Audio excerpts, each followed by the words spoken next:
है, सीधे सीधे पहले ये नहीं रटा जाता।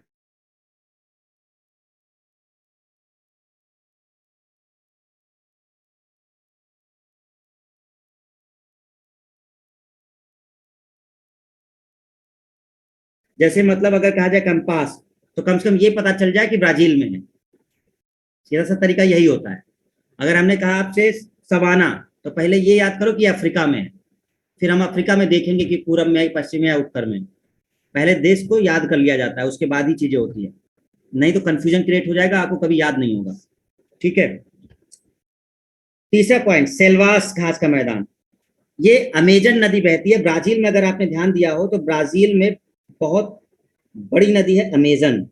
अमेजन, उसका पूरा एरिया जो कहलाता है वो अमेजन बेसिन कहलाता है, जहां जहां वो जाती है। तो ये इसके पास का ही एरिया होता है। पेरू का जो पोर्शन है ऊपर ये लगा हुआ है, और ये पूरा अमेजन बेसिन कहलाता है। नदी आपकी बहती है, ये पूरा अमेजन बेसिन ही कहलाता है। अमेजन नील के बाद दूसरी लंबी नदियों में से एक है। ठीक है ना। ऊपर पड़ता है लानोस। आप जरा अपना मैप चेक करो साउथ अमेरिका का, वेनेजुएला वहां पे चेक करो। सबसे ऊपर वेनेजुएला का देश आपको दिख रहा होगा उधर, दक्षिण अमेरिका का। उसी पूरे क्षेत्र में फैला हुआ है आपका लानोस। केवल दक्षिण मतलब ये केवल वेनेजुएला में ही नहीं है, लानोस और भी जगह है। देखिए, आप यहाँ पर चेक करिए, हम बताएं कौन कौन सा देश। आप यहाँ पर चेक करिए अपने मैप में, कोलंबिया चेक करिए, कोलंबिया। आप चेक करिए गुयाना और वेनेजुएला। आपको ऊपर वाले क्षेत्र में ये देश मिल जाएंगे देखने को। मैप में चेक करो, जो मैप रखे हो आप अपने सामने, दिख रहा है। तो वहां पर कोलंबिया, वहां पर दूसरा देश है गुयाना, और एक आपका है वेनेजुएला। तो ज्यादातर वेनेजुएला में है मेन, इसलिए उसका नाम वेनेजुएला आता है। लेकिन थोड़ा थोड़ा पोर्शन इसका कोलंबिया में फैला हुआ है और कुछ गुयाना में फैला हुआ है। ठीक है। तो मान लो अगर कभी दिक्कत किया उन्होंने, मान लो मेन वेनेजुएला नहीं हुआ, सपोज उन्होंने पेयर में दे दिया, कोलंबिया भी साथ में आ गया, तो क्या करोगे फिर? इसलिए हमें ये भी ध्यान देना पड़ता है। ठीक है ना। वो Colombia Guyana, main area Venezuela है। 4 घास के मैदान बताए दक्षिण अमेरिका में। सबसे नीचे पंपास, उसके थोड़ा ऊपर कंपास, उसके ऊपर लानोस, और इधर आपका कौन सा, इधर कौन सा, लानोस की इधर सेल्वास। मतलब 4 दिशाएं हो गई। अगर हम ऐसे बनाए तो एक तरफ कौन हो गया, कंपास, एक तरफ कौन हो गया, पंपास, एक तरफ कौन हो गया, लानोस।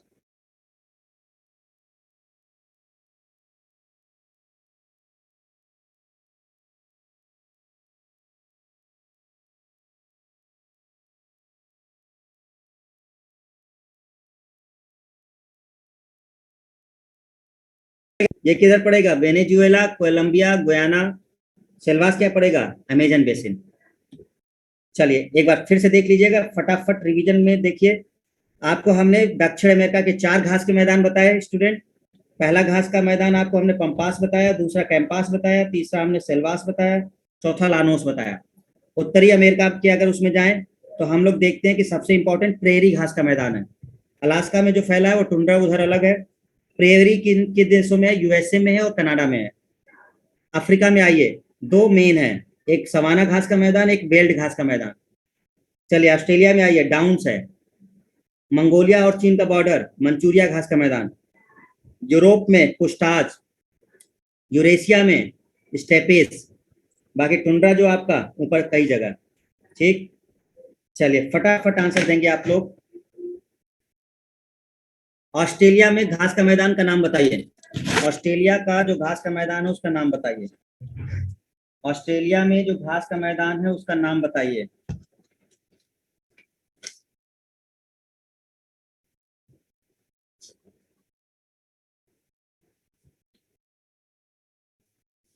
डाउन्स, सर डाउन्स है।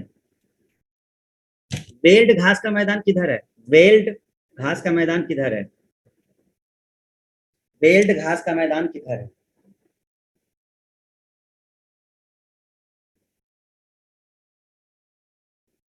अफ्रीका के 2 ही घास के मैदान थे। अफ्रीका के 2 ही घास के मैदान थे, कौन कौन से, बेल्ट और सवाना। बेल्ट, बेल्ट कहाँ है, बेल्ट नीचे साइड था, सवाना कहाँ था, ऊपर साइड था। तो वेल्ड पड़ेगा दक्षिण अफ्रीका में। ओके। तो यूरोप का जो मेन घास का मैदान है उसका नाम बताइए। यूरोप, यूरोप कॉन्टिनेंट में जो मेन घास का मैदान है उसका नाम बताइए।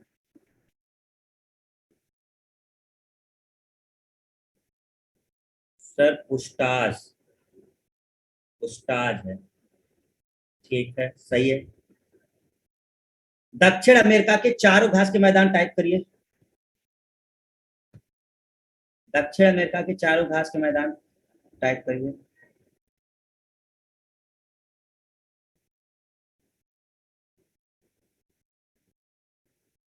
दक्षिण अमेरिका के चारों घास के मैदान टाइप करिए सभी। पापा कैंप पापा का कैंपस। पापा, अरे पंपास है। पापाज, कंपास, सेल्वास, लो, लानोस, लाने, सेल्वास, पंपास, कंपास। पापा का कैंपस। कंपास, कंपास, सेल्वास और लानोस। सही है। चार इधर हो गए। दक्षिण अफ्रीका में कितने हैं? तीन मेन है घास के मैदान। कि दो हैं? दो मेन है। कौन कौन से हैं? समाना और वेल्ड। प्रेयरीज घास का मैदान किस कॉन्टिनेंट में पड़ता है? प्रेयरीज, प्रेयरी घास का मैदान किस कॉन्टिनेंट में पड़ता है? महाद्वीप का नाम बताना है। प्रेयरी घास का मैदान किस कॉन्टिनेंट में पड़ता है?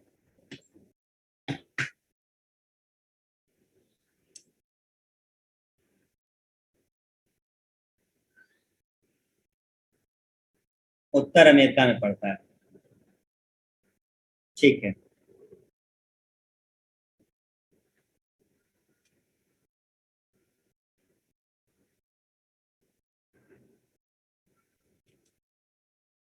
मरुस्थल ऐसे क्षेत्र जहां औसत वार्षिक वर्षा 25 सेंटीमीटर से कम होती है। भाई मरुस्थल वही क्षेत्र होंगे जहां पे वर्षा बहुत कम होती होगी, शुष्क हो जाता होगा। अक्षांश के आधार पर डेजर्ट दो प्रकार के होते हैं, उष्णकटिबंधीय और शीतोष्णकटिबंधीय। उष्णकटिबंधीय और शीतोष्ण, ये तो पहले ही बता चुके हैं, देखो हम समझा देते हैं।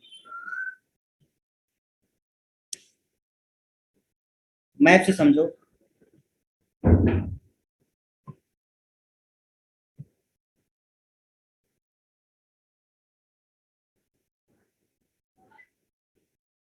देखिए अगर आपने हमारी क्लास की थी स्टार्टिंग वाली, तो आपको हमने कुछ रेखाएं बताई थी, भूमध्य रेखा वगैरह। ये जो 0 डिग्री की लाइन है,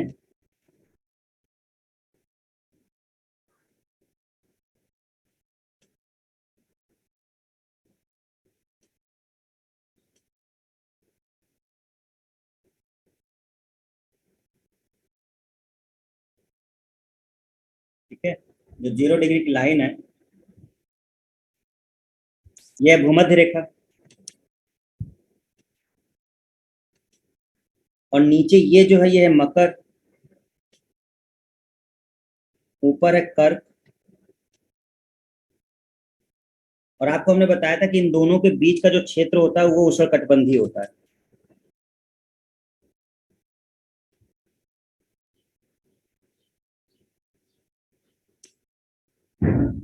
ये उष्णकटिबंधीय होता है। ठीक है, क्या होता है? ये उष्णकटिबंधीय होता है। तो इस तरफ जो भी आपके रेगिस्तान पड़ रहे होंगे वो उष्णकटिबंधीय में होंगे। इसके ऊपर जब जाओगे तो शीतोष्ण पड़ेगा।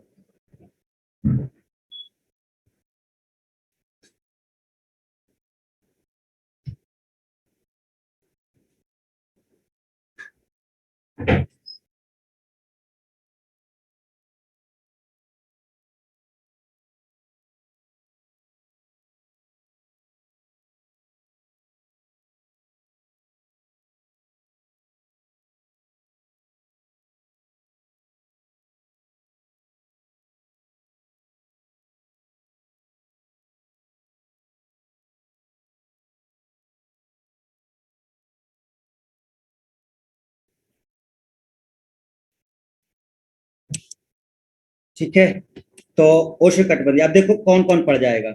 अब देखो यहाँ पर ध्यान से, उष्णकटिबंधीय में हमारा इस रेंज में कर्क रेखा के आसपास आपका थार आ जाएगा, ठीक है, अरेबियन भी आ जाएगा उष्णकटिबंधीय में, आपका सहारा भी आ जाएगा। हाँ,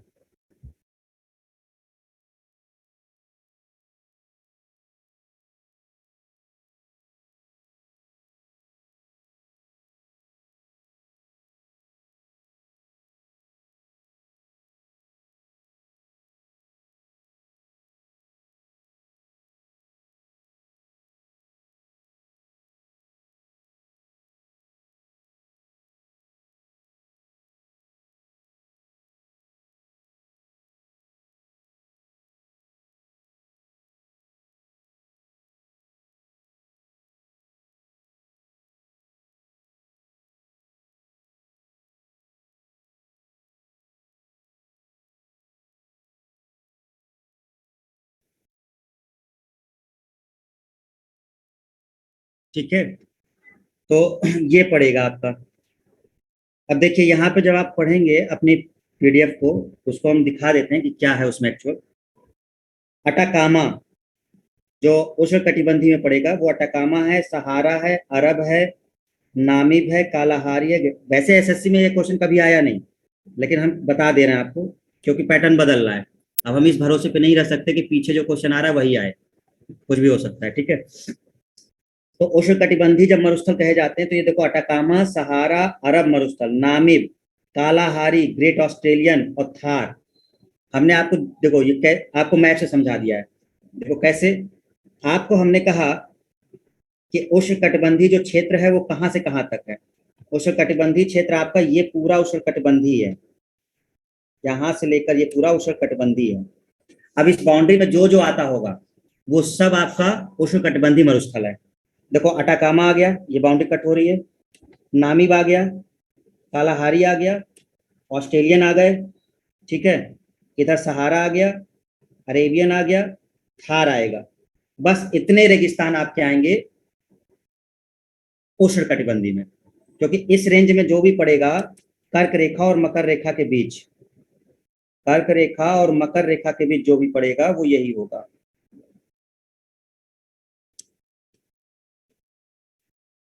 कर्क रेखा और मकर रेखा के बीच जो पड़ेगा, मकर रेखा लिख रहे हैं, मकर रेखा नीचे है।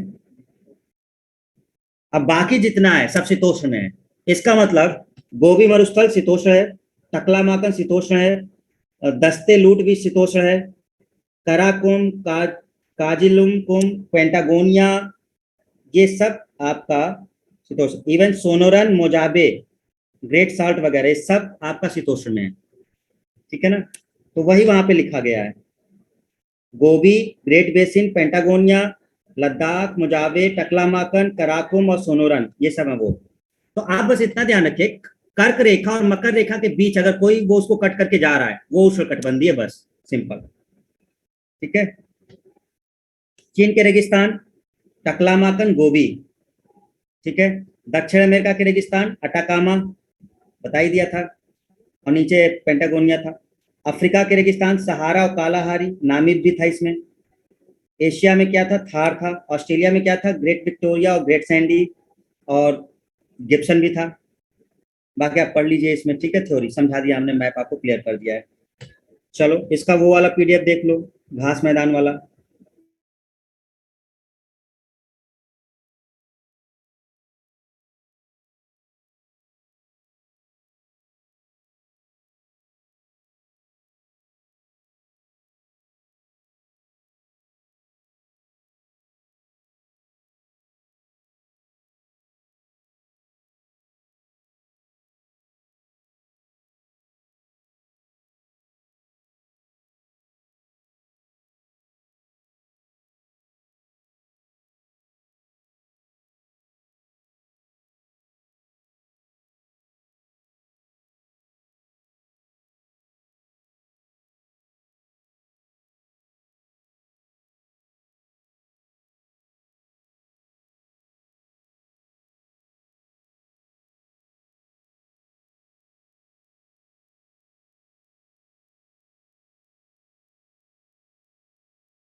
देखो, इस रेंज में जो पड़ेगा घास का मैदान वो उष्णकटिबंधीय होगा। क्यों? क्योंकि जो ऊपर वाली लाइन है वो कर्क रेखा है और नीचे वाली मकर है। ये है कर्क और ये है मकर, और कर्क और मकर के बीच जो भी पड़ता है वो उष्णकटिबंधीय है। अब इस दौरान कौन कौन से घास के मैदान पड़ रहे हैं? देखो, इन दोनों के बीच में आपका समाना आ रहा है, बेल्ट का आधा पोर्शन आ रहा है, बेल्ट वैसे नीचे चला जाता है, ये ऊपर, इसको हम लोग उसमें मानते हैं, बेल्ट नीचे मानते हैं। एक तो घास का मैदान ऊपर दिखा दिया है हमने बनाने में, ये एक्चुअल में नीचे है, सारे घास के मैदान इस लाइन से नीचे है ये। ठीक है, तो ये उष्णकटिबंधीय में बेल्ट नहीं आएगा, ये उष्णकटिबंधीय में नहीं आएगा। उष्णकटिबंधीय में ये भी नहीं आएगा। उष्णकटिबंधीय में कौन कौन आएंगे? लानोस आएगा जो बीच में पड़ेगा, सिल्वास आएगा, कैंपास आएगा, समाना आएगा, ये सब आएंगे आपके उष्णकटिबंधीय में। इसको हटा दो यहाँ से। ठीक है, तो ये ऐसे, ये सब उष्णकटिबंधीय कहलाएंगे।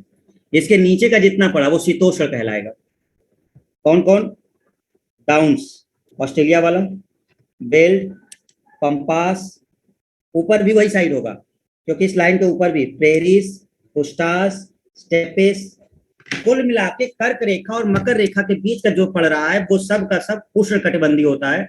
इसके ऊपर जाओ कर्क रेखा के या मकर रेखा के नीचे जाओ तो ये सब पड़ते हैं शीतोष्ण में। क्योंकि आपको जब मैप बताया था ग्लोब वाला, तो इस ग्लोब में आपको समझाया था कि बीच की लाइन जो 0 डिग्री की होती है, इसके ऊपर जब जाते हैं तो 23.5 डिग्री पर आपका 23.5 डिग्री पे कर्क रेखा होती है और 23.5 डिग्री नीचे मकर रेखा होती है। ठीक है, लेकिन उसके ऊपर जब जाते हैं तो वो शीतोष्ण होता है, 66 डिग्री तक ये शीतोष्ण पड़ता है।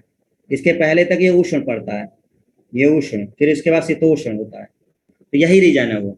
तो कर्क और मकर के बीच जो भी पड़ेगा वो सब उष्ण कहलाता है। ठीक है, तो अपने शीट को पढ़िएगा तो ध्यान समझ में आ जाएगा इसे।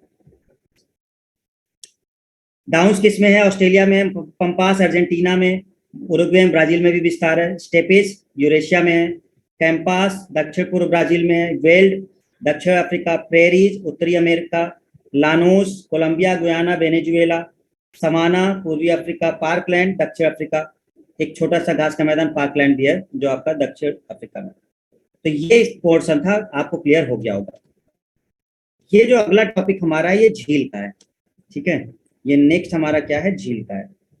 इसको बोलते हैं हम लोग झीलें, लेक्स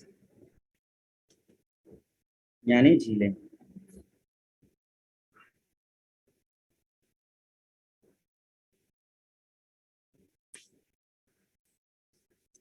इधर से शुरू करो, एक साइड से शुरू करो, अमेरिका से। जिस तरह से दो रेगिस्तान आपने ऊपर पढ़े थे नॉर्थ अमेरिका में, अगर आपको याद हो,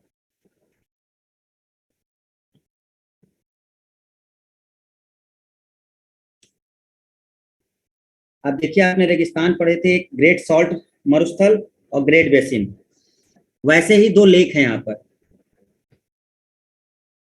ग्रेट बेयर झील और ग्रेट स्लेव झील। ये ठीक वहीं पड़ते हैं, वो जो रेगिस्तान है ना वहीं पड़ते हैं ये सब झीलें। जो ग्रेट साल्ट है और ग्रेट स्लेव है वहीं, जो रेगिस्तान ऊपर देखा था हमने वहीं पर आपका ये झील पड़ता है। तो एक है ग्रेट बेयर झील और एक है ग्रेट स्लेव झील। कनाडा की मीठे पानी की सबसे बड़ी झील है ग्रेट बेयर। सबसे इंपॉर्टेंट ये 5 हैं। SSC JE civil 2018 exact question इसका पूछा गया है। इन्होंने क्रम से लगाने को पूछा था कि ये जो 5 झीलें हैं इनको पूर्व से पश्चिम लगाइए।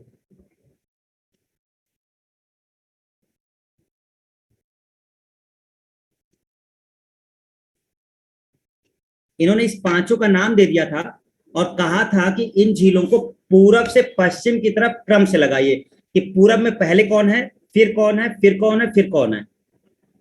तो अब जिसको मैप से नहीं ध्यान था तो वो नहीं कर पाएगा, रट के नहीं कर पाओगे। आपको अगर मैप पता है तो आप कर सकते थे। कैसे पता चलेगा? देखो, अगर हम इसको ध्यान से देखें तो सबसे, भाई पूरब का पश्चिम मतलब ऐसे हुआ, इधर पूर्व हो गया, इधर पश्चिम हो गया, तो हमें इस क्रम में जाना होगा। और अगर हम इस क्रम में जाते हैं तो सबसे पहले पड़ेगा ओंटारियो, ये पड़ेगा सबसे पहले ओंटारियो। फिर इधर जाइए तो पड़ेगा आपका इरी, इरी, इरी।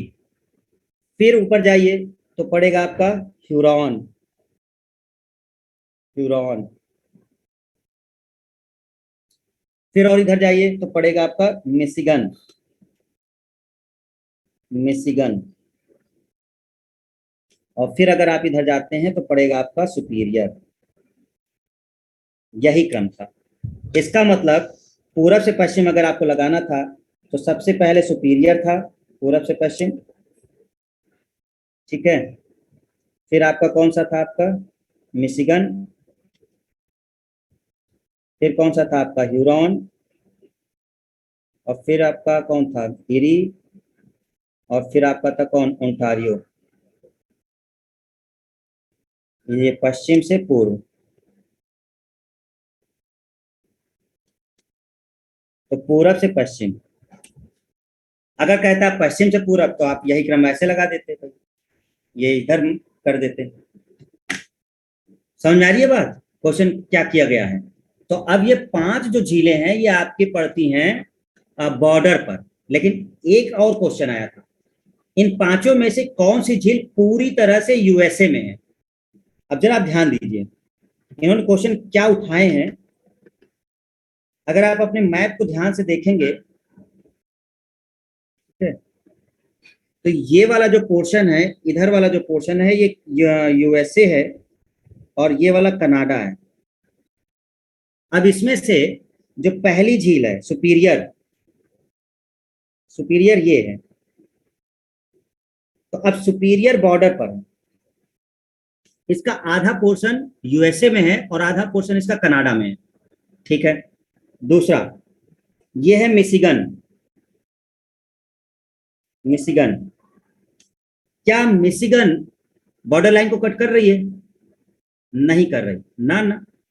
मिशिगन कहाँ कट कर रही, पूरी तरह से यूएसए में है, पूरी तरह से यूएसए में है। मिशिगन ये है, देखो ना ये कहाँ जा रही है, बस इतना ही है कि क्योंकि ये लाइन आगे बढ़ गई है, ये लाइन ऐसे गई है, ऐसे इधर गई है।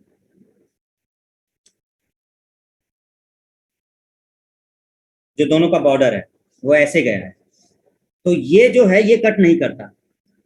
अच्छा दूसरा, ये वाला जो है आपका ह्यूरॉन झील जो है, वो ह्यूरॉन झील भी ऐसे है और ह्यूरॉन झील ऐसे है, तो इसका मतलब ये बॉर्डर जाता है। तो इसका आधा पार्ट आपका यूएसए में पड़ता है और आधा कनाडा में पड़ता है। इवन ईरी झील जो है आपकी, वो ईरी झील भी इसके बॉर्डर पे है। और इवन आपका ओंटारियो भी इसके बॉर्डर पे आपका आता है, ओंटारियो भी। तो इन्होंने क्वेश्चन ये पूछा था, इसमें से कौन सी झील पूरी तरह से यूएसए में है। तो पूरी तरह से यूएसए में मिशिगन झील है, जो कि कनाडा में बॉर्डर नहीं पड़ता। बाकी जो 4 झीलें थी उनका बॉर्डर कनाडा के साथ है, चाहे वो सुपीरियर हो, चाहे वो ह्यूरॉन हो, चाहे वो एरी हो, चाहे ओंटारियो हो। तो आप देखिए कि उन्होंने क्वेश्चन कहाँ से उठाया है। पहला क्वेश्चन तो उन्होंने उठाया है एक पेपर में कि सीधा सा क्रम लगाना था। दूसरा क्वेश्चन उन्होंने उठाया कि कौन यूएसए में है ना, बॉर्डर पे नहीं पड़ता, पूरी तरह से यूएसए में। तो ध्यान रखिएगा, ये दोनों ऊपर की झीलों का नाम याद है आपको, ग्रेट बेयर और ग्रेट स्लेव। 5 ये हो गई, इनको ग्रेट लेक्स कहा जाता है। अब एक क्वेश्चन बनता है ऑप्शन देकर, इनमें से कौन सी झील ग्रेट लेक्स का पार्ट नहीं है। ये क्वेश्चन ऐसे बनता है, इसमें से कौन सी झील ग्रेट लेक्स का पार्ट नहीं है। तो 5 हैं, इन 5 का नाम याद रखिए कि 5 हैं। इसके अलावा अगर कोई ऑप्शन है तो उसको कहेंगे कि वो ग्रेट लेक का पार्ट नहीं है। तो ग्रेट लेक का 5 पार्ट है, एक सुपीरियर है, एक मिशिगन है, एक ह्यूरॉन है, एक इरी है और एक ओंटारियो है। ठीक है, ये क्वेश्चन बनता है और ये पूछा जा चुका है। दक्षिण अमेरिका में 2 झीलों को याद रखना है, टिटिकाका और ओजस डेल सेलाडो। टिटिकाका, टिटिकाका, बोलो, टिटिकाका। और दूसरा कौन, ओजस डेल सलाडो। ठीक है, तो टिटिकाका झील जो है आपकी, ये विश्व की सबसे ऊंचाई पर स्थित नौकागम्य झील है। देखो दोनों ऊंचाई पर है, लेकिन ये नौकागम्य है, यहाँ नाव चल सकती है, इस वाली झील में जहाज वगैरह चलते हैं। ओजस डेल सेलाडो में झील में नाव नहीं चलती, नौकागम्य नहीं है, बस थोड़ा सा अंतर है। तो सबसे ऊंचाई पर स्थित टिटिकाका झील ओजस डेल सेलाडो, लेकिन ये नौकागम में है, ये नौकागम में नहीं है।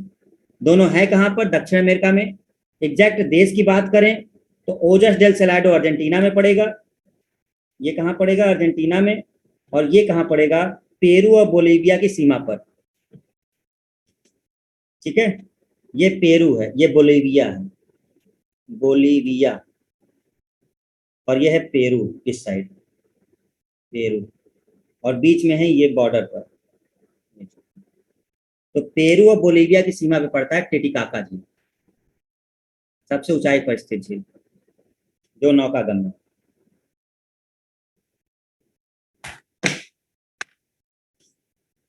ठीक है, चलिए हो गया। नेक्स्ट,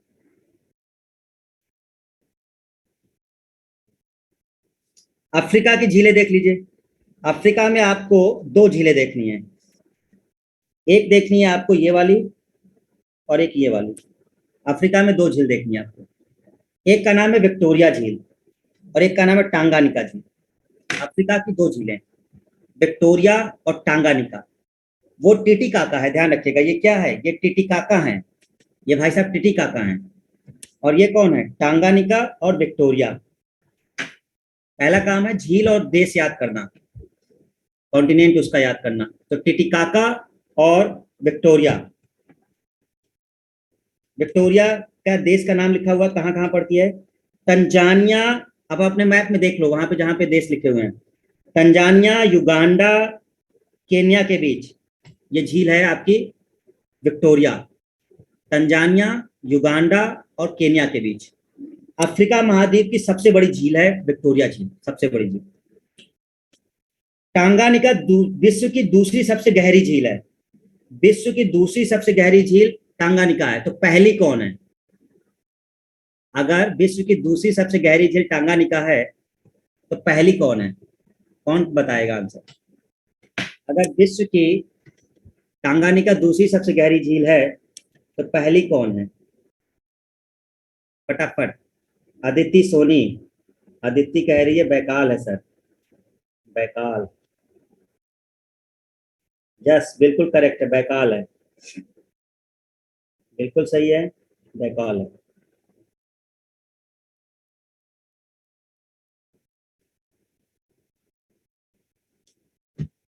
तो दुनिया की दूसरी सबसे बड़ी जो है वो आपकी है टांगानिका, पहली बैकाल है जो रूस में है, जो ऊपर है। ये सबसे गहरी झील विश्व की बैकाल है जो कि रूस में है, रसिया में, सबसे गहरी झील। और दूसरी विश्व की गहरी झील टांगानिका पड़ती है जो अफ्रीका में है। और खास बात, ये सबसे लंबी झील भी है विश्व की, विश्व की सबसे लंबी झील टांगानिका है। बड़ी नहीं, लंबी, बड़ी नहीं लंबी झील है, लंबाई में। बड़ी झील में तो आपकी आती है कैस्पियन, बड़ी झील में तो आपकी आती है कैस्पियन।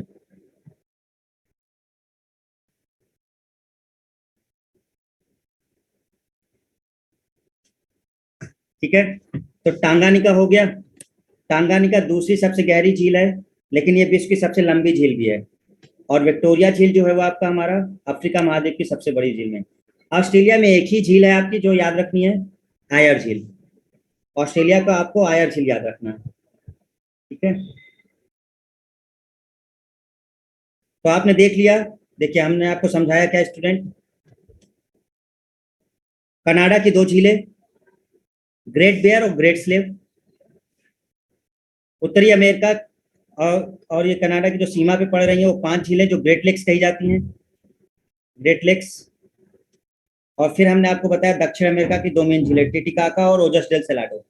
अफ्रीका की दो झीलें बताई, टांगानिका।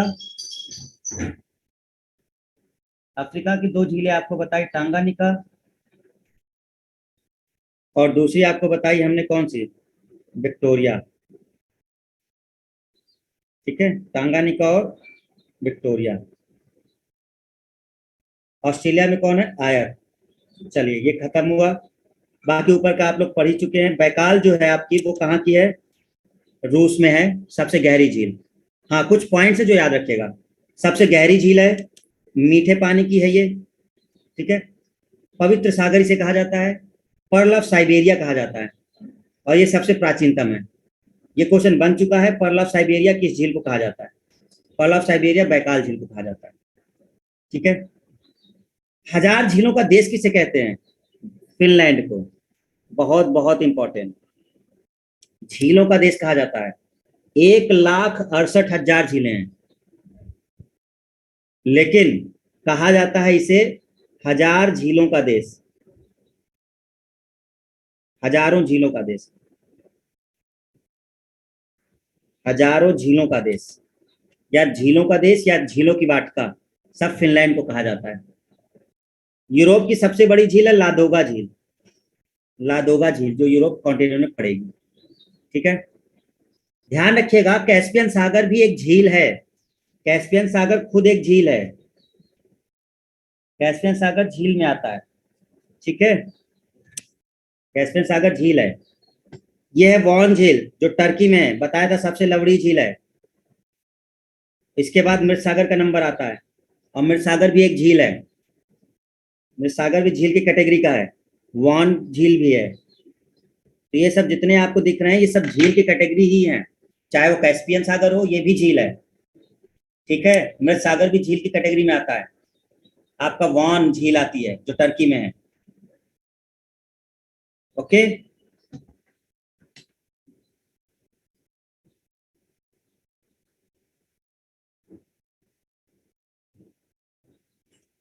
विश्व की सबसे बड़ी झील कौन सी? कैस्पियन सागर। विश्व की सबसे बड़ी झील कौन सी? कैस्पियन सागर।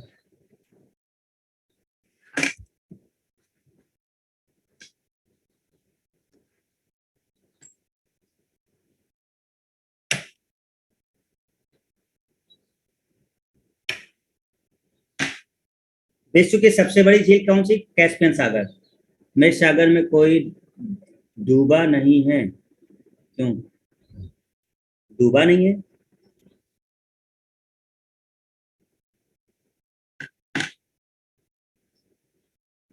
लवड़ी झील है ना, हल्का है ना, लवड़ी झील है। कैस्पियन सागर विश्व की सबसे बड़ी झील है। और दूसरी बात, ये खारे पानी की सबसे बड़ी झील है।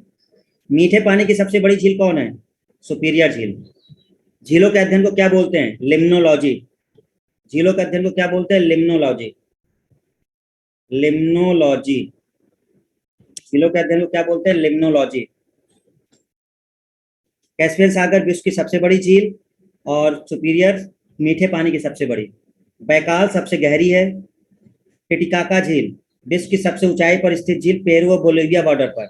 विक्टोरिया झील अफ्रीका की सबसे बड़ी झील, तंजानिया और युगांडा के बीच अंतर्राष्ट्रीय सीमा बनाती है। बताया था ना, 3 देश, तंजानिया, युगांडा और केन्या, अफ्रीका वाली। विश्व की सर्वाधिक लंबी झील कौन सी है? वॉन झील है। किस देश को हजार झीलों का भूमि कहा जाता है? फिनलैंड को। अरल सागर के किनारे स्थित देश कौन से हैं? कजाकिस्तान और उज्बेकिस्तान। विश्व के टॉप 5 सबसे बड़ी झीलें कौन सी हैं? तो सबसे बड़ी झील कैस्पियन सागर है, फिर सुपीरियर है, फिर विक्टोरिया है, फिर ह्यूरॉन है, और फिर मिशिगन है। टॉप सबसे बड़ी, भाई पहली तो हमें सबसे पता है कि भाई कैस्पियन है, लेकिन दूसरे नंबर पे सुपीरियर है, तीसरे पे विक्टोरिया है, चौथे पे ह्यूरॉन और मिशिगन पांचवें पे है। विश्व की टॉप 3 गहरी झीलें, बैकाल सबसे गहरी है, टांगानिका दूसरे नंबर पर है, और कैस्पियन सागर तीसरे नंबर पर है। समुद्र तल से सर्वाधिक नीचे कौन सी झील है? समुद्र तल से नीचे स्थित मृत सागर। सर्वाधिक ऊंचाई पर स्थित नौकायन झील, जहां पे नौका चलती है, टिटकाका झील। ग्रेट लेक का हिस्सा कौन कौन सी झील है? सुपीरियर है, मिशिगन है, ह्यूरॉन है, इरी है और ओंटारियो है। फटाफट सामने आइए सभी लोग, ये तो पूछने वाला टॉपिक है। आओ आओ जल्दी आओ, आओ। इतना फास्ट हमारा जा रहा है कि देखे कहाँ तक दिमाग में जा रहा है। किसका तेज दिमाग है जो तुरंत पकड़ ले रहा है? जो आंसर दे देगा मतलब दिमाग तेज काम कर रहा है उसका। देखो कौन आंसर देता है। सबसे गहरी झील, सबसे गहरी झील।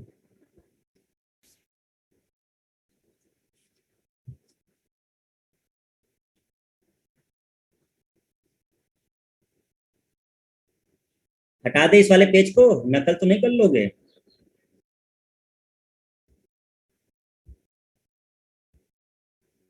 बैकाल सर याद है हमें। अच्छा, चलो, बहुत सही याद है। तो आप बताएं, सबसे बड़ी झील, विश्व की सबसे बड़ी झील, सबसे बड़ी झील। सुपीरियर, जयप्रकाश सुपीरियर, गलत answer. Rahul Caspian, Shraddha Caspian, Aditi Caspian.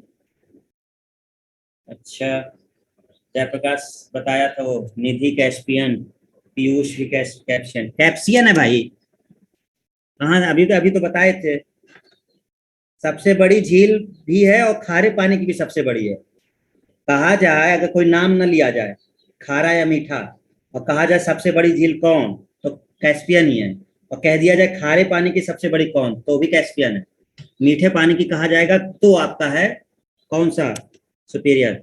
Pearl of Siberia किस झील को कहते हैं, पर्ल ऑफ साइबेरिया।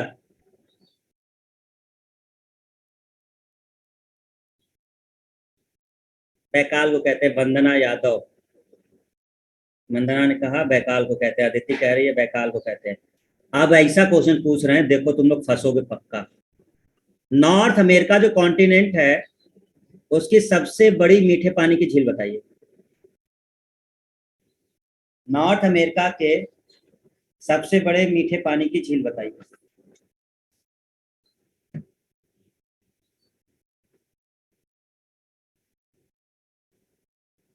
अदिति ने बता दिया, पीयूष ने बता दिया, अरे भाई बहुत तेज तेज बैठे हैं सब हैं, रजनी ने बता दिया। ठीक है, हम तो सोचे कि नहीं है, कहा भैया, जयप्रकाश, रौनक, शिवरतन, काहे नहीं नाम आ रहा है, राहुल, श्वेता, सूरज मौर्य, नहीं आ रहा आंसर तुम लोग को। दिमाग पे जोर डालो, दिमाग पे कौन सी हो सकती है, पांचे तो नाम बताए हैं। एक सुपीरियर बताया है, मिशिगन बताया है, फिर उसके बाद आपको ह्यूरॉन बताया, इरी बताया, ओंटारियो बताया है। अरे इतना देखो, टिटिकाका पहुंच गया, कहाँ बैठा है राहुल। टिटिकाका उत्तर अमेरिका में है। अरे कम से कम कॉन्टिनेंट तो ना बदलो। अरे महाद्वीप तो वही रखो कम से कम। अरे एक बात बताओ, सबसे बड़ी झील जब मीठे पानी की आती है तो कौन सी है, सुपीरियर। सुपीरियर कहाँ पड़ती है, नॉर्थ अमेरिका में। अबे अक्ल से पैदल होगा तुम लोग हैं। सीधा सीधा आंसर है कि भाई सबसे बड़ी मीठे पानी की झील सुपीरियर है, और वही झील पड़ती है अमेरिका में। हमने केवल इतना पूछ लिया कि उत्तर अमेरिका की सबसे बड़ी झील तो कौन है, वो सुपीरियर ही तो होगी जब वो वहां ऑलरेडी मौजूद है तो। ठीक है, बहुत सही, बहुत तेज हो तुम लोग। आप बताइए, नौकागम्य झील जो सबसे ऊंचाई पर है, नौकागम्य जहां नाव चलती है।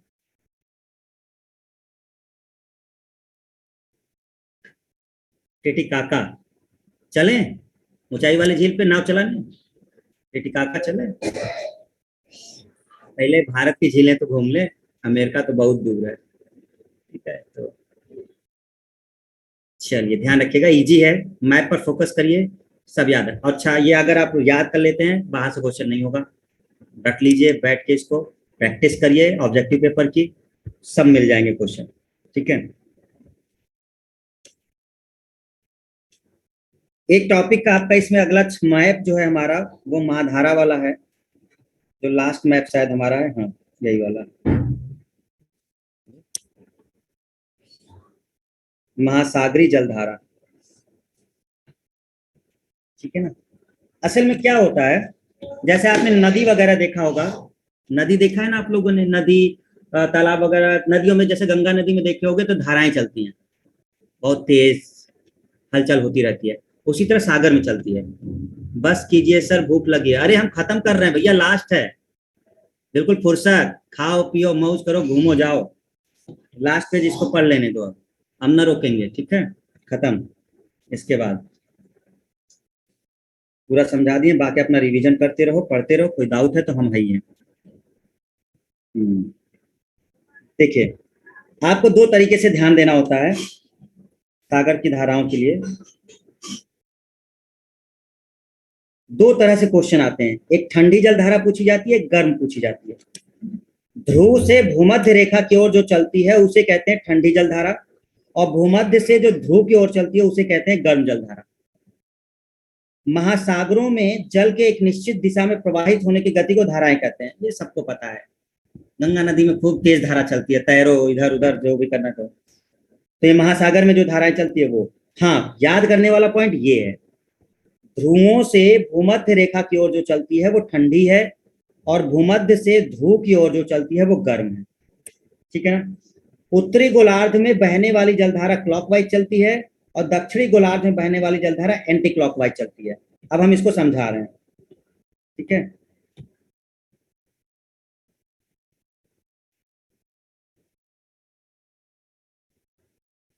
ये ग्लोब है, ये भूमध्य रेखा है, इसके ऊपर उत्तरी गोलार्ध है,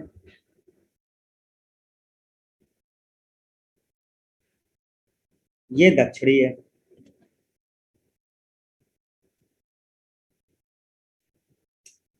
इसमें जो धारा चलेगी, देखो इधर ध्रुव है,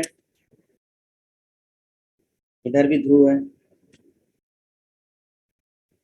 जो धारा ध्रुव से जो इस तरफ से नीचे की तरफ जाएगी वो ठंडी होगी। ठीक। लेकिन जो धारा भूमध्य रेखा से ऊपर की तरफ जाएगी वो गर्म होगी। जो जलधारा इधर से नीचे की तरफ जाएगी ये गर्म होगी। लेकिन जो जलधारा ध्रुव से ऊपर की ओर आएगी वो ठंडी होगी। बस इतनी सी कॉन्सेप्ट है।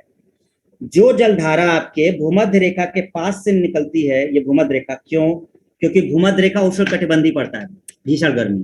तो यहाँ पर जो भी जलधारा होगी वो सब गर्म धाराएं होंगी, और जो हमारे ध्रुव ध्रुव हैं वो ठंडे इलाके हैं, उधर से जो हवा चल के आती होगी वो सब ठंडा धारा होगा, वहां का पानी ठंडा होगा। तो इधर से जो आती होंगी वो ठंडी जलधाराएं होंगी, और इधर से जब जाएंगी तो आपकी ये भूमध्य रेखा से जब जाती हैं, तो हमने क्या बोला था, जो जलधाराएं ध्रुव से भूमध्य रेखा की ओर चलेंगी वो ठंडी होंगी, और जो भूमध्य रेखा से ध्रुव की तरफ जाएंगी वो गर्म होंगी। क्यों, क्योंकि भूमध्य रेखा का पूरा एरिया गर्म होता है और ध्रुवों का जो एरिया है वो ठंडा होता है। दूसरा, जब रोटेशन होगा तो इसका रोटेशन क्लॉकवाइज बनेगा, जो भी धारा उत्तरी गोलार्ध में बनेगी वो रोटेशन में बनेगी। कैसे, समझिए। उत्तरी गोलार्ध में जो जलधारा बनेगी उसकी डायरेक्शन कुछ ऐसे होगी, ऐसे। लेकिन जो है इसमें होगी तो वो एंटी क्लॉकवाइज होगी।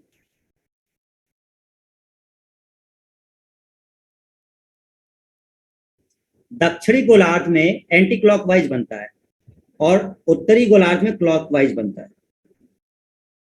तो जब भी यहाँ रोटेशन होगा ना धाराओं का, तो ऐसे घूमे, ऐसे धाराएं घूम रही हैं जो उसमें घूम रही है, कहाँ, ऊपरी गोलार्ध में, उत्तरी वाले में, क्लॉकवाइज। लेकिन जो नीचे वाला है दक्षिणी गोलार्ध, उसमें वो एंटी क्लॉकवाइज घूमती है। अभी आप मैप देखेंगे तो वही एरो बना हुआ है, ध्यान से देखिएगा, हम बता रहे हैं कैसे। देखो सबसे पहले ये जो रेखा है ना नीचे वाली,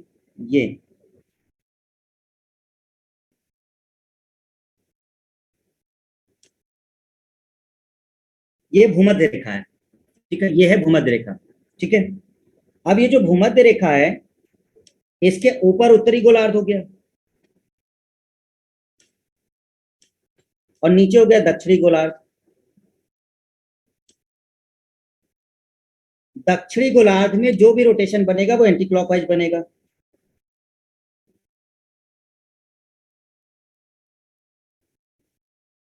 अब ध्यान से देखिएगा, कहीं का भी रोटेशन देख लो, देखो इसके नीचे ये रोटेशन देख लो, ये एरो आया, ये एरो आया, ये एरो आया, ये एरो आया, ऊपर गया। ठीक। चाहे ये रोटेशन देख लो, ये यहां से, यहां से, ये रोटेशन होगा। चाहे यहां देख लो, ये रोटेशन, ये रोटेशन, ये रोटेशन, ये रोटेशन। ठीक है। चाहे इधर देख लो,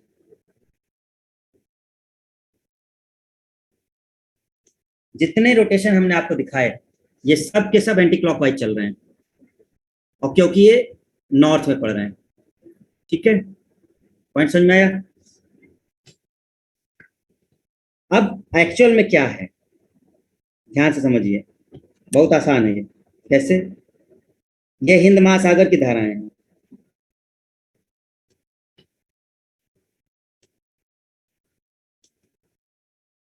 ठीक है, ये अटलांटिक की धाराएं हैं।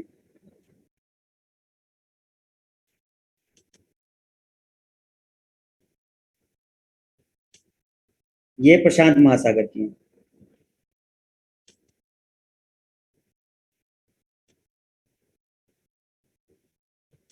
और ये ही प्रशांत महासागर है, दोनों तरफ है ना। तो एक्चुअल में ये तीनों महासागरों की धाराओं के बारे में बताया गया है। क्यों? क्योंकि ये पोर्शन पूरा हिंद महासागर का है, ये पूरा। तो यहाँ की जो धारा बन रही है ये हिंद महासागर की धारा है। ये पूरा अटलांटिक का रीजन है, ये पूरा अटलांटिक है ना, इधर का अटलांटिक है पूरा। तो ये जो जलधारा बनी है वो अटलांटिक की है, ये जो जलधारा बनी वो हिंद महासागर की है, ये जो जलधारा बनी है वो प्रशांत महासागर की है। अब आपको इनके नाम याद रखने हैं, आपका मेन काम है नाम याद रखना। क्वेश्चन डायरेक्ट आता है, कोई एक नाम पूछेगा और कहेगा बताओ ये किस महासागर की धारा है। समझ गया ना? अब नाम याद करना पड़ेगा, नाम इतनी जल्दी याद नहीं होगा, सबसे बड़ी दिक्कत ये है, क्योंकि ये नाम आपने पहले सुने नहीं है, अजीब अजीब से नाम है। कुछ अच्छे नाम है जो जल्दी याद हो जाएंगे, ठीक है ना। तो सबसे पहले हम देखते हैं हिंद महासागर की धारा। ध्यान से देखिएगा, दक्षिण विश्वत जलधारा चली, यहां से देखिए ये विश्वत रेखा से नीचे चली, ये ऐसे चली, और जैसे ये चली आगे चलकर दो भागों में बढ़ गई। एक जलधारा अफ्रीका महाद्वीप के नीचे से निकल के जा रही है, और एक जा रही है इधर से, मेडागास्कर पड़ता है इधर, और ये मोजाम्बिक भी है। तो ये वाली जो जलधारा है इस वाले को कहा गया है अगुलहास। पहले हम इसको रफ कर लें सब, तब समझ में आए, ठीक है। पहले हम लोग दक्षिणी की देख रहे हैं, ठीक है स्टूडेंट्स, पहले हम किसकी देख रहे हैं? दक्षिणी की, जो एंटी क्लॉकवाइज रोटेशन में बन रहा है। तो ये हिंद महासागर की जलधारा हम पहले देख रहे हैं, पहले हम देख रहे हैं हिंद महासागर की, कि हिंद महासागर में जो धाराएं आती हैं वो कैसे हैं। तो दक्षिण विश्वत जलधारा चली, और क्योंकि ये विश्वत रेखा से चल रही है तो ये गर्म होगी, ठीक है, विश्वत रेखा से चल रही है तो गर्म होगी। आगे पहुंची, दो भागों में बढ़ गई।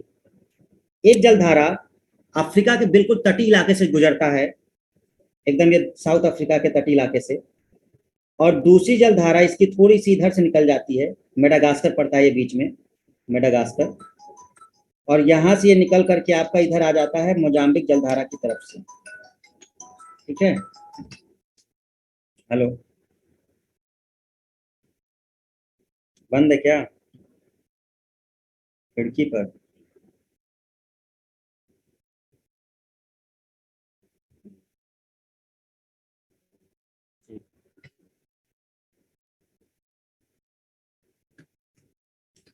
ठीक है, तो ये वाली जो जलधारा है, अब नाम पर फोकस करिएगा मेन, इसको बोलेंगे अगुलहास धारा। देखो, ये जो धारा थी वो है दक्षिण विश्वत जलधारा, ये जो जलधारा है इसे बोलेंगे हम अगुलहास जलधारा, नीचे वाली जो जलधारा है उसे बोलेंगे मोजाम्बिक जलधारा, और जो इधर ऑस्ट्रेलिया के बगल से जा रही है,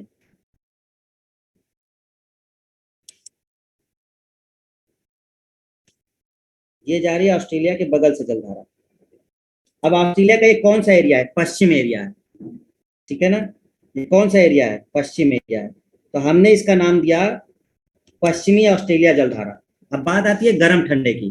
देखो, दक्षिण विश्व जलधारा गर्म होगी, कंफर्म, विश्व से चल रही है भूमध्य रेखा से नीचे, ये भी ध्रुव की तरफ चल रही है क्योंकि नीचे ध्रुव है, तो ये ऊपर से आ रही है, इसका मतलब अगुलहास भी गर्म हो गई, मोजाम्बिक भी नीचे जा रही है, गर्म हो गई, लेकिन पश्चिम ऑस्ट्रेलिया जलधारा ऊपर जा रही है, ये ठंडी हो गई, क्योंकि ये ध्रुव से ऊपर की तरफ जा रही है।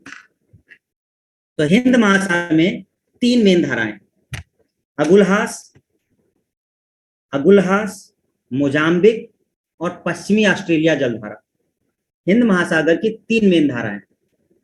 कौन कौन सी? अगुलहास, मोजाम्बिक और पश्चिम ऑस्ट्रेलिया, जिसमें से एक ठंडी है पश्चिम ऑस्ट्रेलिया, बाकी दोनों गर्म है, मोजाम्बिक और अगुलहास।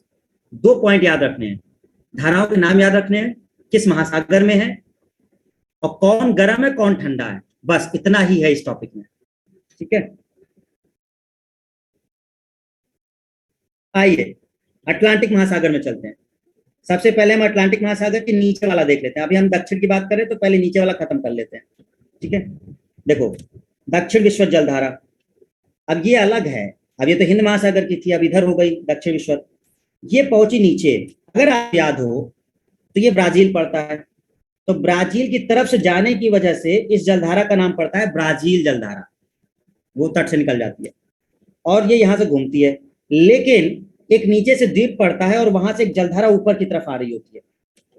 और क्योंकि नीचे ध्रुव पड़ता है तो ये ऐसा कहा जाता है कि ये ध्रुव की तरफ से आ रही है और ये इसी में मर्ज हो जाती है, ब्राजील वाले के साथ ही ये मर्ज हो जाती है और दोनों मर्ज होकर के आगे बढ़ जाती हैं, दोनों बढ़ के आगे मर्ज बढ़ जाती है और ये फिर आगे बढ़ करके ऊपर की तरफ निकलती है यहां से इधर। ये तट पड़ता है अफ्रीका का, तट पड़ता है अफ्रीका का। ये पूरा मैप देखिए, ये अफ्रीका का तट है, ये अफ्रीका।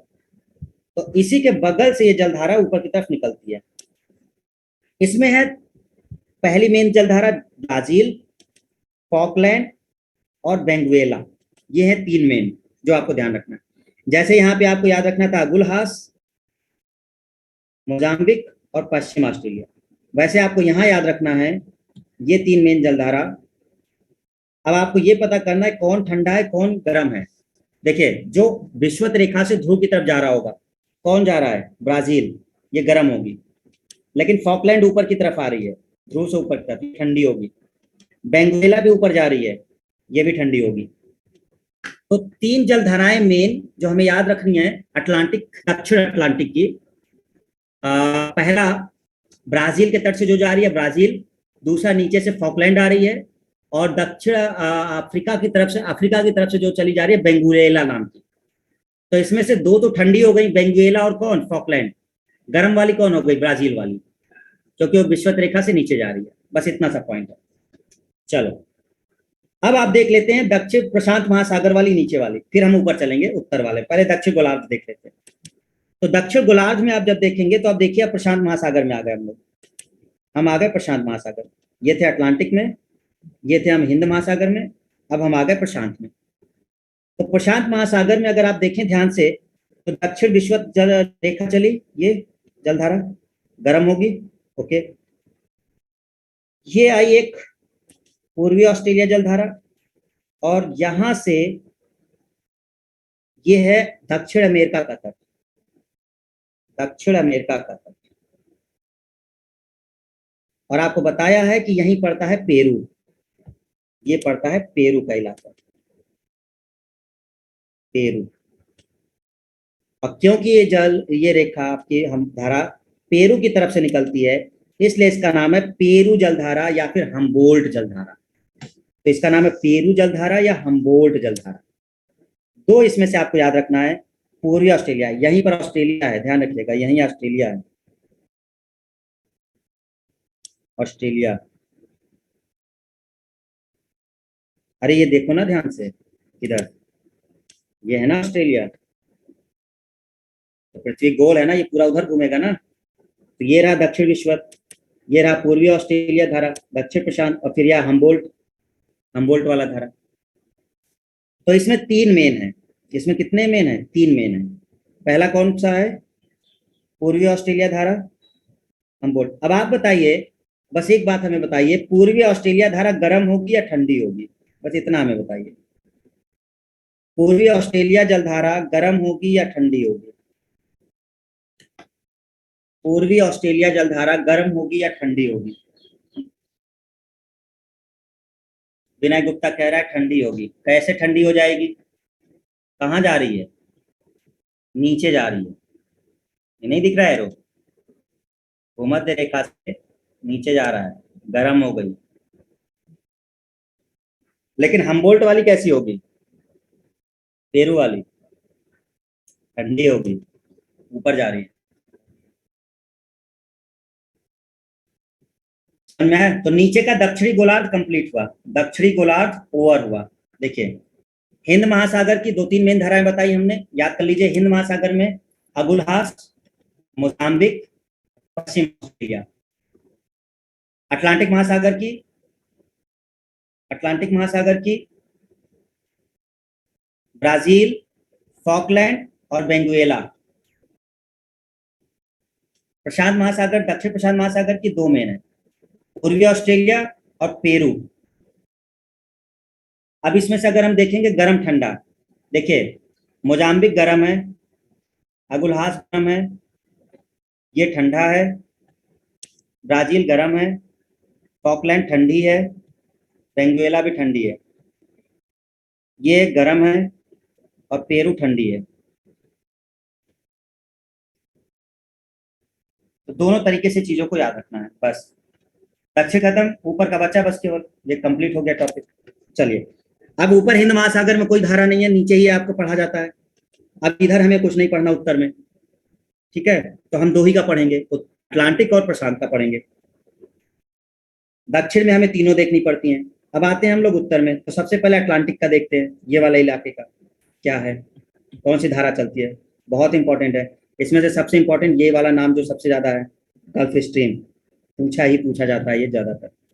देखिएगा, पहले हम क्रम बनाते हैं। हम अटलांटिक की बात कर रहे हैं, तो अटलांटिक ये बीच में है ना, तो यहाँ से जलधारा चली अफ्रीका और दक्षिण अमेरिका के बीच, क्योंकि ये उत्तर विश्व जलधारा। अब उत्तर बोले क्यों, क्योंकि अभी उत्तरी गोलार्ध में जा रहा है, तो हम इसको उत्तर बोलेंगे। ये गर्म होगी, ये आगे बढ़ी, आगे बढ़ के अंदर गई है, इधर से निकल रही है, इसको बोलते हैं फ्लोरिडा धारा, क्योंकि फ्लोरिडा से होकर जाती है तो ये फ्लोरिडा धारा कहलाती है। एक जलधारा यहाँ से निकल जाती है, इसे बोलते हैं सेंट एंटलीज जलधारा, एंटलीज। तो उत्तरी विश्व जलधारा जब आती है तो दो भागों में बढ़ती है, एक अंदर की तरफ चली जाती है जिसे फ्लोरिडा गर्म जलधारा कहते हैं, और इधर एंटली जाती है, कुछ दूरी जाकर के दोनों मर्ज हो जाती हैं, दोनों आपस में मिल जाती हैं, और उसे कहा जाता है गल्फ स्ट्रीम धारा। दोनों मर्ज हो जाती हैं, फ्लोरिडा और एंटलीज, और नाम आता है गल्फ स्ट्रीम।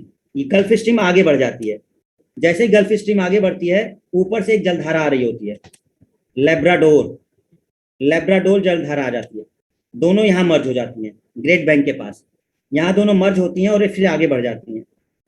आगे बढ़ने पर इन्हें कहा जाता है उत्तर अटलांटिक प्रवाह, और ये दो चार भागों में बढ़ जाती है। एक जाती है ऊपर इरमिंजर, एक तरफ से निकल जाती है, एक रेनेल धारा निकल जाती है, और एक किनारी निकल जाती है, किनारी अफ्रीका की तरफ से निकलती है। ठीक है, बहुत सिंपल सा पैटर्न बनाया हमने, कैसे देखो, यहां से उत्तर विश्व चली, वो अंदर गई जिसमें फ्लोरिडा जलधारा कहा गया, एक दूसरी जलधारा एंटली जा रही थी, दोनों मिली गल्फ स्ट्रीम बनी, गल्फ स्ट्रीम आगे बढ़ी, उसी समय लेब्राडोर आके अब मिली, और दोनों मिलके बन गई उत्तर अटलांटिक प्रवाह। इसकी एक धारा ऊपर चली गई इरमिंजर, एक चली गई नॉर्वे की तरफ, एक रेनेल धारा हो गई, और एक हो गई किनारी, और ये पूरा एक रोटेशन बन गया कुछ इस तरह से क्लॉकवाइज। अब हमें दूसरा हमारा टास्क है, इसमें कौन गर्म है कौन ठंडा है। देखिए बहुत आसान है, क्योंकि भूमध्य रेखा से चल रही है तो ये गर्म होगी, क्योंकि भूमध्य रेखा से ऊपर जा रही है तो ये भी गर्म होगी, क्योंकि भूमध्य रेखा से ध्रुव की तरफ जा रही है तो ये भी गर्म होगी। लेकिन लेब्राडोर ठंडी होगी क्योंकि ये ध्रुव से नीचे आ रही है, उत्तर अटलांटिक। इरमिंजर गर्म होगी, ऊपर जा रही है, नॉर्वे गर्म होगी, रेनेल ठंडी धारा होगी, किनारी भी ठंडी होगी क्योंकि ऊपर से ये नीचे आ रही है, तो इसका मतलब ये ध्रुव से नीचे की तरफ आ गया। तो रेनेल ठंडी है, किनारी ठंडी है, ध्यान रखिएगा। तो हमें तीन ठंडी मिल गई, उत्तर अटलांटिक में हमें तीन ठंडी धाराएं मिली। पहला कौन, लेब्राडोर, दूसरा कौन, किनारी, तीसरा कौन, रेनेल। ये तीन धाराएं हमें मिली, बाकी सब गर्म है। सबसे ज्यादा याद रखना है गल्फ स्ट्रीम, बहुत इंपॉर्टेंट है, ये गल्फ स्ट्रीम गर्म है, ये कंफ्यूजन क्रिएट करता है। ये खत्म हुआ। अब आपका आता है प्रशांत महासागर का। देखिए प्रशांत महासागर में क्या होता है, यहां से उत्तर विश्वत चलती है, उत्तर विश्वत जलधारा। जैसे ही उत्तर विश्वत जलधारा चलती है, वो इधर से आती है उत्तर विश्वत जलधारा ऊपर की तरफ, जापान के पास, ये क्यूरोशियो बोला जाता है जापान की तरफ, तो इसी की एक जलधारा ऊपर पहुंचती है क्यूरोशियो जो गर्म है। अच्छा, इसको आगे बढ़ती है तो एक चली जाती है सुषमा जलधारा, ये बढ़ जाती है, असल में इधर मैप देखोगे तक क्लियर होगा। सुषमा इधर आती है, देखो यहाँ से आई उत्तर विश्व जलधारा, ऊपर जाकर के क्यूरोशियो जलधारा बन गई, ठीक है। यहाँ से जापान का जो पोर्शन है, इसी जापान के पास आपका जापान की तरफ एक जलधारा इसके अंदर चली गई है, सुसीमा, सुषमा नाम की जलधारा इधर चली गई है अंदर, ठीक है। यही जलधारा इधर चली गई है एक, और एक चली गई है ऊपर, तो एक जलधारा ऊपर की तरफ शिफ्ट हो गई है, एक सुषमा चली गई है अंदर, ठीक है। तो किरोशियो जलधारा बनी जापान की तरफ, और एक हो गया सुषमा अंदर गया। ये जैसे ही ऊपर जाती है सुषमा, ये कहलाती है उत्तरी प्रशांत। लेकिन उसी समय ऊपर से दो जलधाराएं आ रही होती हैं, एक आ रही होती है ओयाशियो और एक आ रही होती है क्यूराइल। ये रशिया के पास से आ रही होती है, असल में ये रशिया का पोर्शन है ये पूरा, ठीक है। ये रशिया है, इधर अलास्का है, तो इधर रशिया की तरफ से दो, थोड़ा सा ऊपर से दो धाराएं आ रही होती हैं, एक आ रही होती है ओयाशियो और एक आ रही होती है क्यूराइल। दोनों मिल जाती हैं उत्तरी प्रशांत में, ओयाशियो क्यूराइल। यहाँ से एक निकल जाती है अलास्का को, एक चली जाती है कैलिफोर्निया नीचे। तो ये भी एक क्रम बन जाता है क्लॉकवाइज का, ये भी क्या बन जाता है, एक क्रम बन जाता है क्लॉकवाइज का। देखो कैसे, यहाँ से ये जलधारा ऐसे घूम रही है, ऐसे गई, फिर ऐसे गई, फिर कुछ को मिलाते हुए फिर वो नीचे आ गई, ये क्लॉकवाइज बन रहा है। अब काम है हमारा ठंडा और गर्म पता करना। किरोशियो जलधारा गर्म होगी क्योंकि भूमध्य रेखा से ऊपर जा रही है, सुषमा गर्म होगी, ठीक। लेकिन ओयासियो ठंडी होगी, ऊपर से आ रही है। क्यूराइल भी ठंडी होगी, अलास्का गर्म होगी, ऊपर जा रही है। कैलिफोर्निया ठंडी होगी क्योंकि नीचे आ रही है। तो ये मेन धाराएं हैं जो हमारे प्रशांत महासागर में देखने को मिलती हैं। आपको मेन मेन नाम याद रखने होंगे, जैसे अगर हमने कहा आपसे, और इसके लिए बार बार प्रैक्टिस करना होगा, ऑब्जेक्टिव पेपर लगाना होगा। ऑब्जेक्टिव हमने कहा उत्तर अटलांटिक के मेन मेन बताइए, तो हमने कहा देखिए बहुत सिंपल है, एक याद कर लीजिए, Florida, gulf stream, Labrador, Canary. बहुत बहुत बहुत ज्यादा इंपॉर्टेंट। गल्फ स्ट्रीम गर्म हो गई, फ्लोरिडा भी गर्म है, लेब्राडोर ठंडा है ऊपर से आ रहा है, और कनारी भी ठंडा है ऊपर से आ रहा है। यहाँ की सबसे इंपॉर्टेंट कौन है, California, very very important. Kuroshio, Kuril, Kuril देखो ये वाली है, कंफ्यूजन में मत आना, क्यूराइल ये वाली है, क्यूराइल ये है जो नीचे आ रही है, क्यूराइल ये वाली है।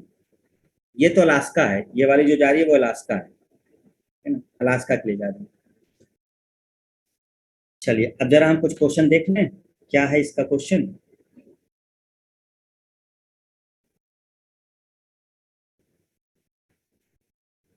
विश्व की सबसे तेज चल बहने वाली महासागरीय जलधारा गल्फ स्ट्रीम। विश्व की सबसे तेज बहने वाली महासागरीय जलधारा गल्फ स्ट्रीम। गहरा नीला रंग होने के कारण किस जलधारा को जापानी लोग जापान की काली धारा कहते हैं, क्यूरोशियो को। किस जलधारा को हम्बोल्ट की जलधारा कहा जाता है, पेरू को। महासागर में जलधाराओं के बनने का कारण क्या है, वायुदाब में परिवर्तन, हवाओं का परिवर्तन, पृथ्वी का घूमना, गुरुत्वाकर्षण, भूमध्य रेखा, ध्रुव प्रदेशों में अलग अलग तापमान होना, वाष्पीकरण, वर्षा का प्रभाव। इन वजहों से धाराएं चलती हैं। समुद्र की गर्म जल धाराएं किस ओर चलती हैं, ध्रुवों की ओर चलती हैं। गर्म धाराएं विश्व से ध्रुव की ओर। किस सागर के चारों ओर समुद्री जलधारा प्रवाहित होती है, सार्गेसो सागर। देखो ये वाला पॉइंट हम आपको बता चुके हैं, अगर आप थोड़ा भी ध्यान दिए हो, स्टार्टिंग में जब मैथ में बताया था, तो ये जो पोर्शन है, इधर वाला पोर्शन, इधर ये सार्गेसो सागर ही था। अब सार्गेसो सागर क्योंकि सागर में ही है, तो इस पे चारों तरफ धाराएं ही चलेंगी, भाई किसी जमीन से तो जुड़ा नहीं है, बताया था, पानी के बीच में है, तो इसके चारों तरफ क्या चलता है, धाराएं चलती हैं। तो वही पूछा था किस सागर की ओर समुद्री जलधारा चलती है, तो जो खुद सागर में चारों तरफ घिरा हुआ है उसी के चारों तरफ चलेंगी। कौन सी जलधारा दक्षिणी गोलार्ध में है, देखिए पूछ लिया जब दक्षिणी गोलार्ध, फ्लोरिडा, फ्लोरिडा उत्तरी में है, केनारी भी ऊपर है, क्यूराइल भी ऊपर है। देखिए हमने कहा था मैथ ध्यान रखिएगा, बड़े आराम से बन जाएगा। देखो इसके ऊपर पूरा का पूरा उत्तर है, उत्तरी गोलार्ध। उन्होंने क्या पूछा, किरोशियो उत्तर में हो गया, क्यूराइल ये भी उत्तर में था, ठीक है। एक कौन सा दिया था इन्होंने, केनारी दिया था, नहीं गल्फ स्ट्रीम दिया था, तो गल्फ स्ट्रीम भी उत्तर में है। तो दक्षिण में कौन है, पेरू दिया था उन्होंने, ये वाला आंसर था, पेरू दक्षिण में है। चिली और पेरू के तट से दूर शीत जल के अप्रवाह से बनी धारा क्या कहलाती है? चिली के पास जो जलधारा बनती है उसे हम्बोल्ट कहते हैं। बताया पीछे, चिली या पेरू के तट पे जो बनता है हम्बोल्ट कहते हैं। कौन महासागरीय धारा अटलांटिक महासागर में नहीं पाई जाती? आप देखिए, गल्फ स्ट्रीम, ब्राजील धारा, पेरू धारा, किनारी धारा। कौन से अटलांटिक महासागर में नहीं पाई जाती? पेरू कहाँ पाई जाती है? प्रशांत महासागर में। मैप ध्यान से देखिए, मैप अपने माइंड में बनाइए, सारे आंसर मैप में हैं। आप अब जरा पेरू को देखिए ध्यान से, पेरू ये रहा, ये प्रशांत महासागर है, ठीक है। अटलांटिक तो इधर है ना, अटलांटिक इधर है, पेरू हमारा प्रशांत में। देखो कितना मैप से तुरंत याद, अगर मैप याद है सिंगल क्वेश्चन नहीं छूटने वाला, सब तुरंत बराबर करते चले आओ। कौन ठंडी जलधारा नहीं है? अब आपको देखना पड़ेगा कौन सी ठंडी जलधारा नहीं। फॉकलैंड है, ऊपर की तरफ आती है फॉकलैंड। पश्चिम ऑस्ट्रेलिया धारा आती है हिंद महासागर में ऊपर की तरफ। कैलिफोर्निया ठंडी जलधारा नहीं है, पूछ रहा है ना, ये भी ठंडी है, कैलिफोर्निया भी ठंडी है, ठीक है ना। देखो मैप अगर याद ना हो देख लो आप, कैलिफोर्निया ये रही, ये रही, तो ये ध्रुव से आ रही है भूमध्य रेखा की तरफ। कैलिफोर्निया भी ठंडी है, कैलिफोर्निया भी ठंडी हो गई, ठीक है। और कौन सा दिया था? पश्चिमी ऑस्ट्रेलिया भी ठंडी हो गई, ऊपर जा रही है, ये भी ठंडी हो गई। फॉकलैंड भी ठंडी हो गई, ठीक है। तो बचा कौन? अगुलहास। अगुलहास गर्म जलधारा है, नीचे आती है।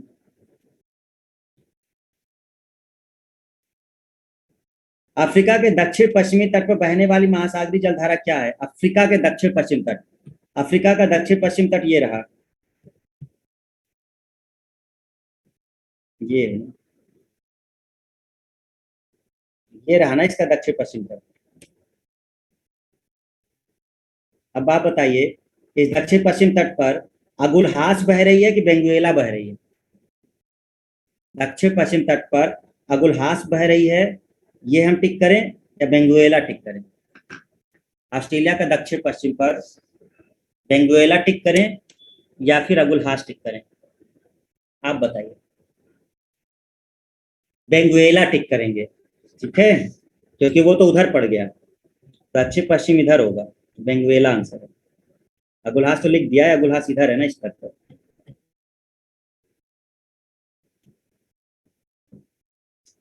रेनेल जलधारा किस महासागर की जलधारा है? रेनेल हमने आपको दिखाया था, अटलांटिक में पड़ती है।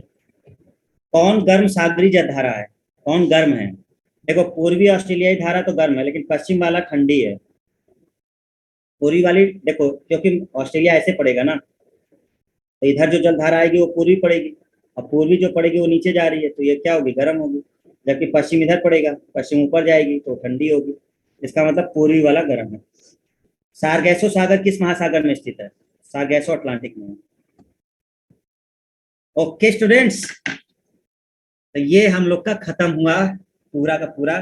थोड़ा फास्ट किया हमने, वो अलग बात है, लेकिन आप लोग कोशिश करिएगा, इसको बार बार रिवाइज करिए, प्रैक्टिस करिए। आप केवल ऑब्जेक्टिव लगाइए, थ्योरी से ज्यादा ऑब्जेक्टिव की प्रैक्टिस करिए, ठीक है ना। जैसे देखो हमने कोई क्वेश्चन इसलिए रखे जिससे आपको थोड़ा आइडिया मिल जाए, बहुत हेल्प करता है। तुम थ्योरी बार बार पढ़ते रहोगे, बार बार पढ़ते रहोगे, तुम्हें पता ही नहीं चलेगा क्वेश्चन पूछा कैसा जाता है। जब ये पता होगा कि क्वेश्चन ऐसा पूछा जाता है, तब ना थ्योरी उस तरह से तैयार करोगे। सबसे बेस्ट तरीका यही होता है। तो अब प्रैक्टिस करिए, आप प्रीवियस ईयर अपने जेई के क्वेश्चन लगाइए, मुख्यतः इधर उधर भागने की जरूरत नहीं है। प्रीवियस ईयर जेई के क्वेश्चन लगाइए, उसका लेवल क्या है, ठीक है। और थोड़ा सा पैटर्न बदला है, क्वेश्चन के लेवल टफ हुए हैं पिछले 2-3 सालों में। 19, 20, 21 के आसपास अगर देखा जाए तो लेवल चेंज हुआ है। 18 तक का लेवल थोड़ा सा इजी रहा करता था, टू द पॉइंट, सीधे सीधे आ जाता था। अब आप लोग को थोड़े से शब्दों में वो फंसा लेता है, ठीक है ना। तो ये आपको ध्यान देना है। तो आज हमारा ये कंप्लीट हुआ, बाकी हम आपको नोट्स भेजेंगे पीडीएफ इंपॉर्टेंट पॉइंट्स का। ऑब्जेक्टिव तरीके से नहीं है, वन लाइनर है वो, 2-3 पेज का, 2-3-4 पेज का रहेगा वो, टू द पॉइंट। प्रीवियस 10 सालों के आसपास जो क्वेश्चन आए हैं उसको हमने एक वन लाइनर में कर दिया है। 4 पेज है, बहुत ज्यादा नहीं है, आप प्रीवियस पढ़ सकते हैं। आप इधर उधर नहीं भी ढूंढोगे तो हम हेल्प कर दे रहे हैं, हम PDF सेंड कर देंगे, तुम्हारा 10 साल का पेपर तैयार हो जाएगा पीछे का, ठीक है। उसमें सब क्वेश्चन हैं। अब हमने ऑब्जेक्टिव इसलिए नहीं रखा, बहुत बड़ा हो जाता है 10 साल का पेपर, मतलब एक किताब बन जाती, फिर कोई मतलब ही नहीं था। तो हमने उसको वन लाइनर कर दिया है, आप लोग उसको पढ़ लीजिएगा, 2-3 दिन में हम भेज देंगे, ठीक है। तो चलिए, और बताइए फिर, क्या सेवा हो आप लोग की, हैं, क्या सेवा की जाए, बताओ बताओ, क्या कहना चाह रहे हैं? इकोनॉमी नहीं पढ़ाएंगे ना, इकोनॉमी नहीं पढ़ाएंगे। आप एक करंट अफेयर पढ़ा दीजिए, करंट अफेयर अभी सोचेंगे, देखते हैं टाइम के हिसाब से। हाँ, करंट अफेयर कर सकते हैं शुरू, टाइम अगर रहा, क्योंकि अब न्यू बैच शुरू हो जाएंगे, है ना, जुलाई में। तो न्यू बैचेज स्टार्ट हो जाएंगे और उसमें बहुत सारी चीज़ें रहेंगी, टाइम निकालेंगे 1 आध घंटे का, करंट अफेयर वगैरह करा देंगे। इकोनॉमी नहीं कराएंगे, इकोनॉमी अगर कोई कराएंगे तो दूसरे से कराएंगे। अरे हम जान देंगे, आप क्या चाह रहे हो, दिल फेफड़ा सब निकाल के रख दें, हैं। एक तो 1 साल से लगातार पढ़ा रहे हैं तुमको पूरा नॉन टेक, जब से अगस्त से चालू किए हैं। अरे कुछ तो क्या चाह रहे हो, पूरा चलते ही रहे। ऐसा नहीं है कि आता नहीं है, लेकिन अब कि कोई और टीचर रहे, वो उनको मौका मिले, वो पढ़ाए आपको इकोनॉमिक्स, ठीक है ना। थोड़ा चेहरा बदले, आपको भी अच्छा लगे, पूरे साल भर एक ही चेहरा देख देख के परेशान नहीं हो गए।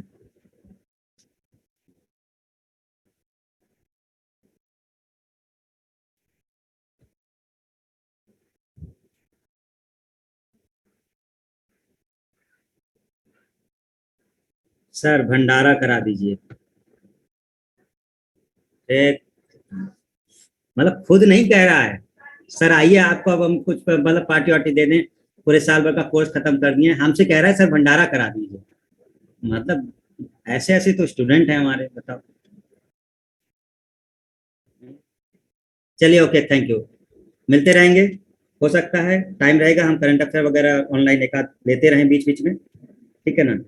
बाकी हमारी तरफ से सब कंप्लीट हो गया है आपका, प्रैक्टिस करिए, कोई दिक्कत आती है डिस्कस करिए, क्लास ऐसा नहीं है कि क्लास खत्म ही हो गई, जरूरत पड़ेगी हम ऑनलाइन ले लेंगे भाई, जिस टॉपिक में पड़ेगी, ठीक है ना। जब भी जरूरत पड़ेगी वो हम ले लेंगे क्लास, ऑनलाइन में ज्यादा दिक्कत नहीं है भाई, घर बैठे लेना है ना। जब भी कोई टॉपिक में दिक्कत आएगी आप बताइए, हम उस टॉपिक का आपको सीधा क्लास ले लेंगे, ठीक है ना। चलिए, नहीं भाई हम क्यों भूलेंगे तुम लोग को, हम तो हमेशा याद रख रहे हैं, जल्दी सिलेक्ट हो और वापस आओ, सिलेक्ट हो करके सीधे वहीं स्टेज पर, ठीक है, मिठाई खाई जाए, है ना। चलो, थैंक यू, बढ़िया प्रैक्टिस करिए, आने वाला जो भी एग्जाम है आपका, शायद कोई एग्जाम है आपका, है ना, तो उस पर प्रैक्टिस करिए। तो उसमें शायद हिंदी मैथ वगैरह सब आती है क्या, कुछ है, कौन सी है, कौन सा एग्जाम है, कोई तो है शायद,